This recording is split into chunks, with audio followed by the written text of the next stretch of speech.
Bonjour Nicolas. Bonjour. Je suis très content de te rencontrer. Je sais qu'il y a plein de gens qui m'appellent dans la rue, ouais, Philippe, je t'ai vu, machin, etc. Mais moi, c'est moi qui voulais te voir, toi. Pour deux raisons. D'abord, tu es quelqu'un d'agréable. Il n'y en a pas tellement qui sourient. Non, mais c'est vrai, il faut dire la vérité. Tu es quelqu'un d'agréable.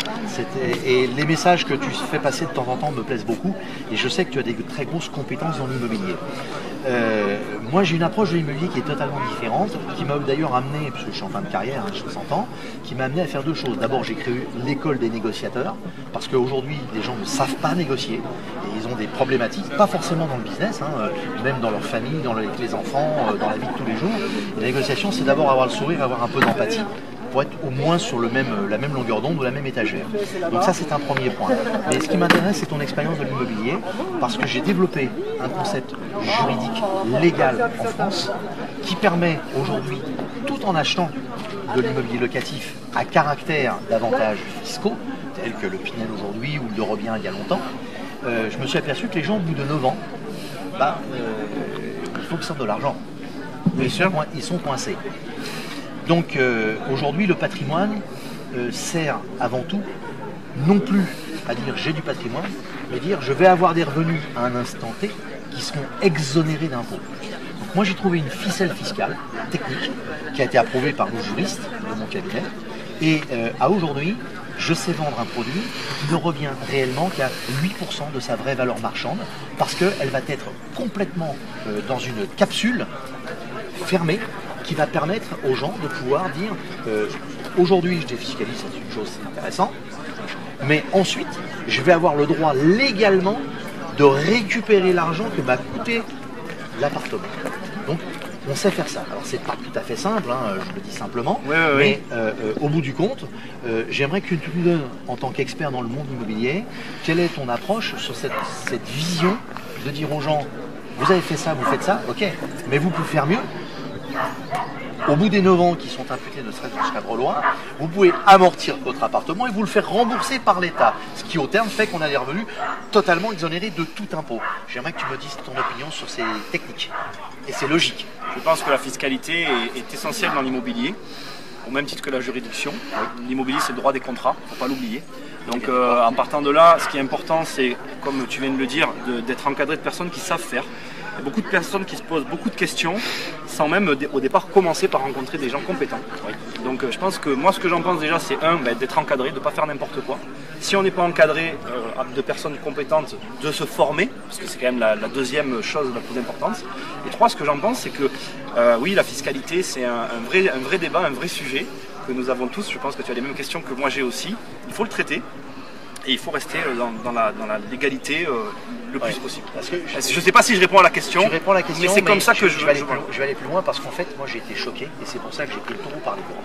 Et on est bien placé parce qu'on en a un derrière nous. Oui. Bon, il est en fer, hein, mais il y en a un derrière nous. J'ai été très choqué et c'est pour ça que je mets le pied dans l'assiette de soupe actuellement. Je me suis aperçu que sur le web est un outil extraordinaire, mais je me suis aperçu qu'il y a beaucoup de gens qui, par appât du gain, de conférences ou autres, prétendent qu'il est très simple d'acheter de l'immobilier et qui disent tu l'achètes, il ne va rien te coûter. Oui, c'est vrai, mais ce qu'ils oublient tous, ils ne parlent pas de la taxe foncière, ils ne parlent pas de l'accès à l'habitation, ils ne parlent pas des impôts sur le revenu, ils ne parlent pas des 15,5% de CSG-CRDS issus des revenus complémentaires. Et quand je m'aperçois qu'il y a des jeunes qui ont acheté 7 ou 8 appartements ou 10 appartements et qui pour gagner de l'argent font les travaux eux-mêmes, ils ne vivent plus, ils n'ont plus d'argent. Et quand au mois de septembre, octobre, la taxe foncière déboule et qu'ils ont 10 taxes foncières à payer, ils n'ont toujours pas loué et ils sont toujours dans une merde d'enfer. Et ça me révolte un peu parce que c'est faire miroiter quelque chose à des gens alors qu'on peut le faire plus simplement, peut-être plus modestement que d'avoir tout un immeuble ou un pâté de maison, mais avec une véritable sécurité. Et moi aujourd'hui, toutes mes conférences sont axées sur cette sécurité. Donne-moi ta vision là-dessus. Ah ben, on a la même. Super. Je rencontre quelqu'un qui parle comme moi. Je crois qu'on est là pour les mêmes raisons. Moi, je me suis lancé essentiellement parce que pour moi, l'immobilier, c'est avant tout le droit des contrats. Je l'ai rappelé au départ et je le redis.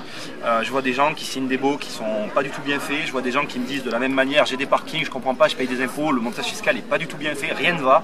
Après, je m'assois avec eux, on discute 1 heure, ils sortent. Bon, on va pas citer de nom, c'est pas intéressant. On n'est pas là pour ça. Mais c'est vrai qu'on ne peut. Alors, moi, je vais pas reprocher l'action malgré tout. Je vais quand même dire une chose et aujourd'hui, je me dis ça pour me consoler. Alors, j'ai peut-être tort, mais je me dis ce qu'il y a de bien, c'est que quand même, il y a des gens qui passent à l'action Peut-être pas pour les bonnes raisons, mais qui y passent. Ça, c'est bien, c'est une chose. Mais après, il faut des gens compétents.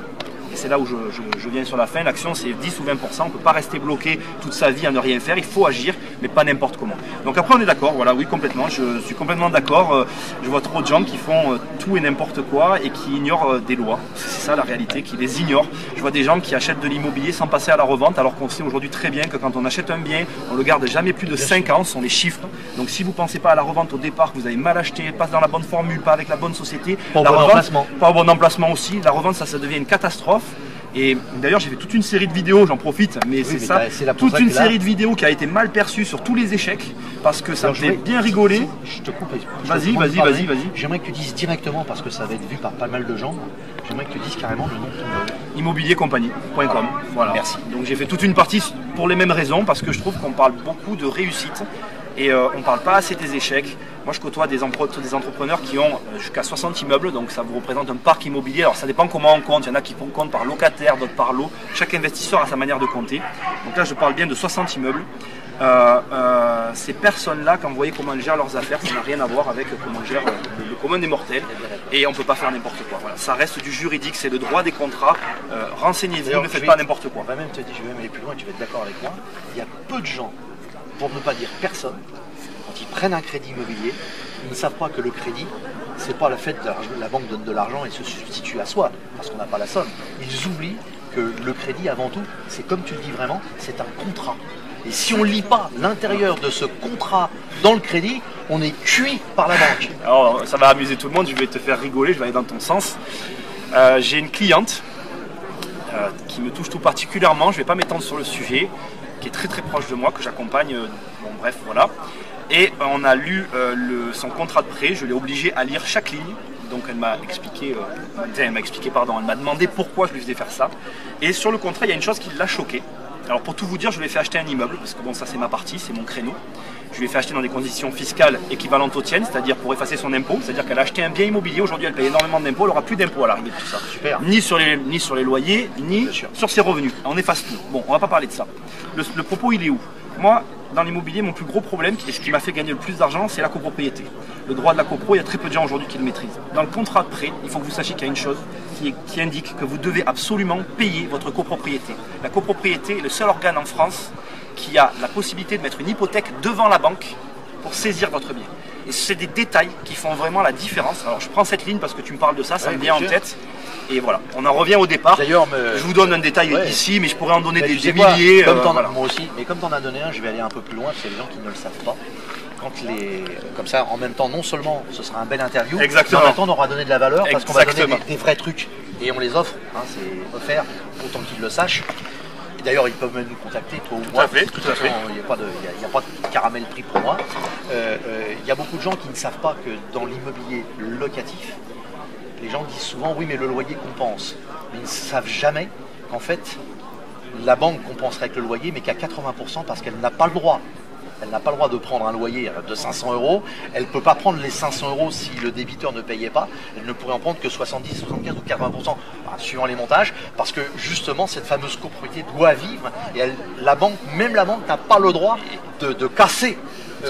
Casser la copropriété parce que ça devient une personne morale. De toute façon, la copropriété est un organe qui a priorité sur la mission première de la copro, c'est de la sauvegarde du bâtiment. On est bien d'accord. Donc à partir de là, ça reste une des choses. Pour rebondir sur ce que tu dis encore et aller dans ton sens, ce que j'aime pas aussi, c'est quand on dit c'est de l'argent des autres. Vous signez votre contrat de prêt, c'est votre nom qui est sur le prêt, c'est pas le nom du locataire. Le locataire, vous lui devez le clos et le couvert. Donc après, je vais pas rentrer dans ces polémiques. Mais voilà.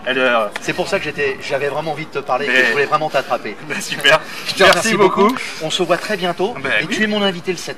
Parfait. 7 novembre. Je serai là. 7 novembre à 9h moins le quart, c'est dans mes locaux. Parfait, super. À bientôt. C'est à Cannes. Hein. Bon, avec plaisir. Par contre, essaye de prévoir éventuellement de dormir sur place le soir. D'accord. Parce que je vais montrer aux gens qui viennent le 7 novembre, je vais leur montrer ce que c'est qu'un vrai patrimoine.